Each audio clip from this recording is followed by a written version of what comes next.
Olá, pessoal! Vamos continuar a aula de hoje, que é a continuação sobre industrialização brasileira, tá bom?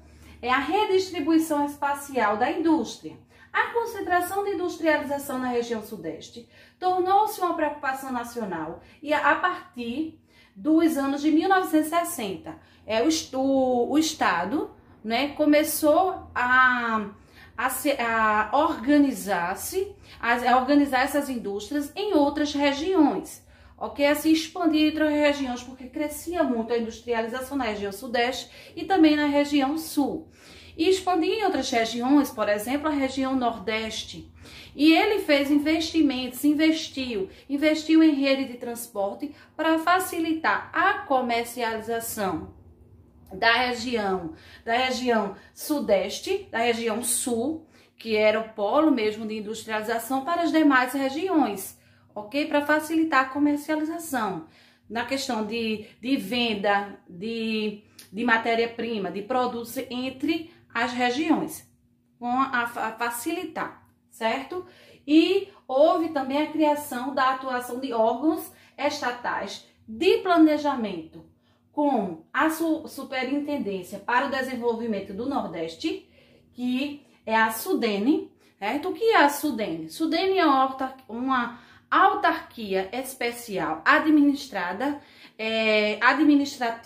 e financeira, tá bom? Também temos outra, que é a Superintendência para o Desenvolvimento da Amazônia, que é a SUDAM. Que é a SUDAM? SUDAM é uma autarquia do governo federal do Brasil, certo? Criado no governo de Castelo Branco, ok? Em 1966, tá bom? E também a atuação, atualmente, uma série de fatores vem ocasionando um processo de desconcentração espacial da indústria no Brasil. Alguns deles são inserção fiscal, redução de custos e o transporte. E por que a desconcentração, professor, espacial? Né? É porque, como eu falei para vocês, o desenvolvimento maior começou-se onde? Na região sudeste, de industrializações, né? Expandiu também para a região sul. E esse crescimento, né? Muitas indústrias hoje, atualmente, ao invés de implantar, se desenvolver, nesses territórios da região sudeste, começou a se investir em outras regiões, a implantação de indústrias em outra região, que foi o governo federal que começou essa implantação, certo? Esses investimentos, para que as cidades começassem a investir e atrair essas indústrias para seu município, né? Por exemplo, a região nordeste, ok? Que a gente vê muitas em várias cidades, né, que a gente conhece, várias indústrias que estão se instalando aos poucos. Isso há uma melhoria, né, isso na questão do trabalho, ok? E algumas características, certo, para a implantação dessas indústrias em outros locais, em outras regiões, né, nos municípios de outras regiões, como a inserção fiscal. O que é a inserção fiscal? É alguns estados ou município, certo? Isentam as empresas, essas empresas que vão se instalar, ok? De pagar impostos por um determinado período ou fazem doações de terrenos e prédios, ok? Para atrair essas indústrias. E também temos a redução de custos, ok? O que é a redução de custos? Muitas indústrias se dirigem às regiões menos industrializadas, onde a mão de obra seja mais barata, também os custos de produção, certo? Sejam também mais barata, favorecendo aí a implantação, que a gente vê muitos municípios, como eu já falei para vocês, que estão investindo nessas indústrias e diminuindo algumas inserções fiscais, como a gente estava vendo, a redução de custos, que eu já expliquei para vocês agora, ok? Também tem o transporte. O transporte das grandes cidades, o trânsito é intenso de veículos, prejudica a entrega de matérias-primas, como as mercadorias também prontas. Então, desloca-se para outros locais onde o tráfego de carros, né, seja menor, para diminuir os custos, ok?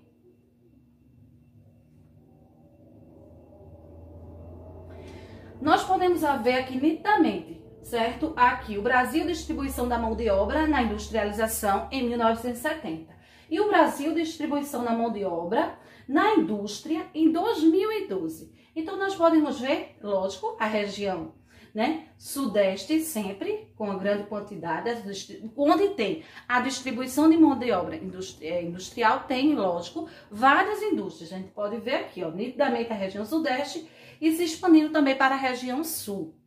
Aqui, em 2012, já vai se expandindo na questão dos investimentos que eu estava falando para vocês, todos esses investimentos sendo implantados indústrias em outras regiões. Região Nordeste, a gente vê aqui, região Norte também crescendo, região Centro-Oeste também crescendo aqui, ok? Nós podemos ver nitidamente. Isso está favorecendo desenvolvendo essas indústrias nas demais regiões. Hoje, na atualidade, 2020, a quantidade, certo, de industrialização e também a mão de obra industrial na região Nordeste é bem maior do que a gente está vendo agora, ok? E também nas demais regiões, que cada dia mais cresce mais o setor de industrialização e também a mão de obra, ok? A industrialização de ponta, que a partir da década de 1970, ocorreram grandes transformações nas indústrias ao redor do mundo, que foi na questão das novas renovações tecnológicas, certo? E a reorganização da produção e automoção de processos de equipamentos e o sistema robótico que diminui a mão de obra humana, ok? E nesse processo recebe o nome de terceira revolução ou período tecnológico científico informal, que foi um período, como para vocês, de tecnologias, de investimentos e as indústrias começaram a crescer. E quais foram as indústrias que começaram a crescer nessa terceira revolução? A questão robótica, certo? Crescimento robótico, na questão de informática também e telecomunicações. Okay? Facilita o desenvolvimento de indústrias produzirem bem mais o seu determinado produto dentro dessas tecnologias avançadas, ok? E também, e o que é as indústrias de ponta? São aquelas que em alto grau de capacidade e de inovação tecnológica são capazes de criar novos processos ou novos equipamentos, ok? E também podemos ver esse desenvolvimento, esse crescimento de tecnologias pode ser gerado em universidades, certo? Esses estudos de tecnologias, de desenvolvimento de tecnologia é criado muito em universidades, em institutos de pesquisas públicas ou privadas, ok? E até mesmo nas indústrias de ponta, que é indústrias de alta tecnologias, que investe, certo, em pesquisas para a renovação e criação de produtos que permaneçam competitivos, certo? E alta tecnologias que a gente vê muito aí, certo? Que a gente consome vários produtos de alta tecnologia, como na questão de informática, a gente vê computadores, né, muito desenvolvido, que é nesse período da terceira revolução. Outra coisa também no período da terceira revolução, ou período técnico informal, na questão da substituição, né, a máquina pela mão de obra humana, substituição. A máquina está substituindo a mão de obra. Como, por exemplo, a gente vai ao banco, né? Tem uma máquina no banco, a gente pode sacar dinheiro, pode pagar, né, isso, boletos, pode fazer depósito, né, isso, de dinheiro, sem precisar da mão de obra, apenas da máquina. Basta a gente saber manuseá-la. Não é verdade? Então faz parte da terceira revolução ou período técnico científico informal, ok? Também a inovação tecnológica é um dos principais fatores que caracterizam hoje a industrialização atual, ok? Hoje o desenvolvimento que a gente vê, né, para vocês, né, está nitidamente em tudo que a gente consome, muitas tecnologias, certo?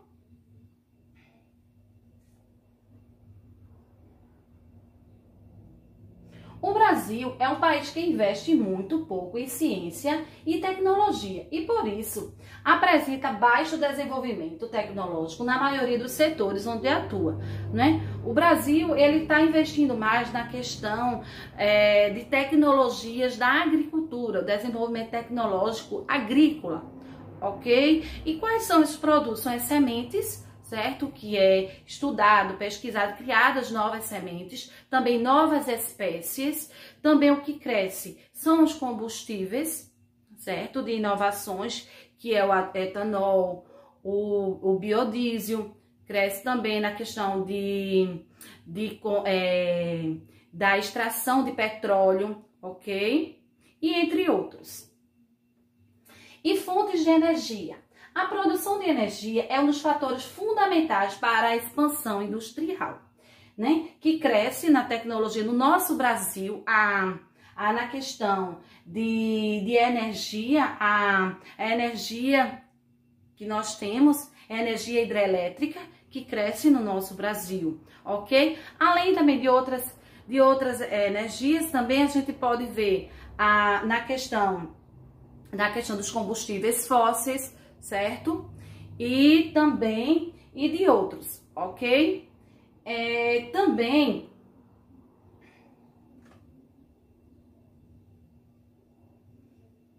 a existência de bacias hidrográficas como rios perenes é rios que nunca secam, ok? E o relevo de planalto em grande parte do país, do nosso Brasil, né, favorece a geração de energia por meios de hidrelétricas, de usinas hidrelétricas, né? Levando como exemplo o nosso Brasil, a nossa região Nordeste. A nossa região Nordeste é favorável por conta do Planalto, né? Vários estados da região Nordeste está situado no Planalto da Borborema, inclusive Pernambuco, ok? Favorece também as usinas hidrelétricas, ok? E também os rios, que faz parte. Nas usinas hidrelétricas, por exemplo, do Nordeste, se destaca Paulo Afonso, Sobradinho, Três Marias e também Xingó, ok? Além das usinas hidrelétricas, né, sim, voltando também na questão das usinas hidrelétricas, uma característica de produção dessas usinas hidrelétricas no Brasil é um modelo integrado. As usinas estão interligadas, o que permite, certo, o melhor aproveitamento do potencial hidrelétrico de diferentes bacias hidrográficas, quando há pouca chuva, algumas partes do país, certo? E os reservatórios estão baixos. A usina local é orientada a colocar menos energia, ok? Também, além das usinas hidrelétricas, entram também no sistema integrado das usinas termoelétricas, que são as usinas que fazem a produção que é utilizada, certo? O carvão mineral, o gás natural, ok? Certo?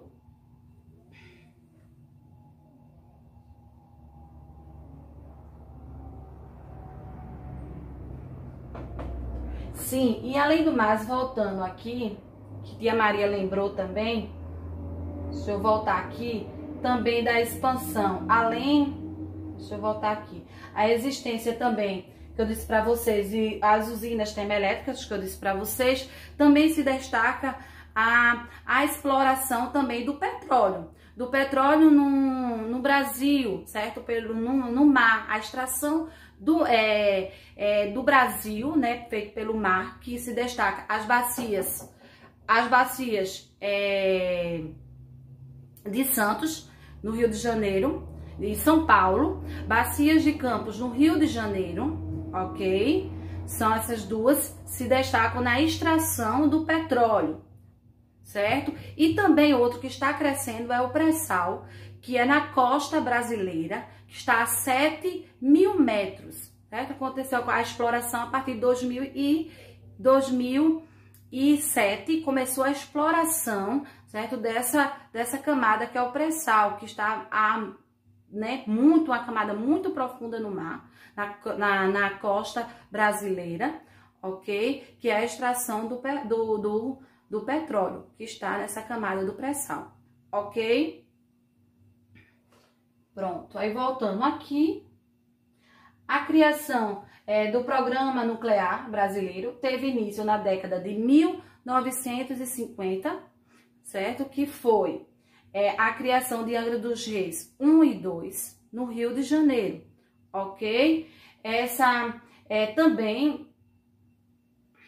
tem o etanol, cuja matéria-prima é a cana-de-açúcar, ok? O etanol também está crescendo, né, em projetos do governo, tanto é que foi criado o Programa Nacional do Álcool, o Proálcool, ok? Na questão de pesquisas, de financiamento governamental para implantar o etanol que está crescendo, certo? Que é a queima, certo? Que a matéria-prima, a produção é a cana-de-açúcar, ok? E também investimentos e pesquisas de mais outras espécies, certo? Oleosas, por exemplo, para a fabricação do etanol. Está em pesquisas também. Temos a energia solar e a eólica, que são cada vez mais relevantes no Brasil, ou seja, é uma energia renovável, certo? Que se renova da natureza, é uma energia limpa e que está crescendo no nosso Brasil, ok? Certo? Então, por hoje, a gente encerra o nosso assunto, tá bom? Nós encerramos e Tia Maria vai colocar uma atividade, certo? Na plataforma desse assunto e que nós corrigimos na aula online, ok? Um beijão, um abraço bem apertado virtualmente. Tchau, tchau, gente!